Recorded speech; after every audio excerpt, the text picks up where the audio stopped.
کبھی دریا تھے جو زندگی بانٹتے تھے، آج وہی دریا زندگی نگل رہے ہیں۔ کبھی جو زمین فصلوں سے مہکتی تھی، آج وہی زمین بے آب، بے کس اور بے حال ہو چکی ہے۔ میں ہوں وہی بےعزت، آپ دیکھ رہے ہیں دی ڈیلی بات۔ یہ آج کی سب سے بڑی اور دردناک خبر ہے، جہاں پانی زندگی نہیں بربادی بن چکا ہے۔ ناظرین، پاکستان کے جنوبی علاقے، خاص طور پر سندھ کا انڈس ڈیلٹا، جہاں دریا اور سمندر کا سنگم ہوتا ہے، آج وہی سنگم ایک خوفناک سانحہ بن چکا ہے۔ سمندر کا کھارا پانی زمین کے اندر گھس آیا ہے، زرعی زمین تباہ، پینے کا پانی زہریلا اور انسان نقل مکانی پر مجبور ہو گیا ہے۔ ناظرین، رپورٹ کے مطابق 12 لاکھ سے زائد افراد اپنا سب کچھ چھوڑ کر دوسری جگہوں پر منتقل ہو چکے ہیں۔ پورے کے پورے گاؤں اب ویران پڑے ہیں۔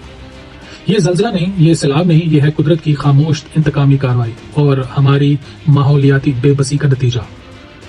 ناظرین، یہ وہ سانحہ ہے جس پر نہ کوئی ٹی وی چینل بول رہا ہے اور نہ کوئی ایوان لرز رہا ہے۔ جب زمین مر رہی ہو، جب پانی پینے کے قابل نہ رہے، جب کسان کا بیٹا مزدور بن جائے، تو کیا صرف خاموشی ہی ریاست کا رد عمل ہونا چاہیے؟ اقوام متحدہ اور حکومت پاکستان نے مشترکہ بحالی منصوبے شروع کیے ہیں، لیکن سوال یہ ہے کہ ہم صرف امداد پر گزارا کریں گے یا اس بحران سے پہلے جاگیں گے؟ یہ صرف ایک ماحولیاتی مسئلہ نہیں، یہ ایک جزوی خطرہ ہے، ایک کرائسس ہے۔ ناظرین، سوچیں اگر آپ کے شہر میں پانی گھس آئے، آپ کے بچوں کو نمکین پانی پینا پڑے اور آپ کو اپنا گھر چھوڑنا پڑے، تو کیا یہ خبر آپ کو ہلا نہیں دے گی؟ یہ صرف سندھ یا ڈیلٹا کی نہیں، یہ پاکستان کے ہر شہری کی کہانی ہے۔ اور آخر میں یہ وہ لمحہ ہے جب ہمیں صرف خبر نہیں، فیصلہ بھی کرنا ہے۔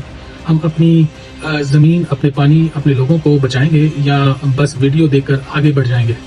میں ہوں وہی بےعزت اور یہ تھی ڈیلی بات۔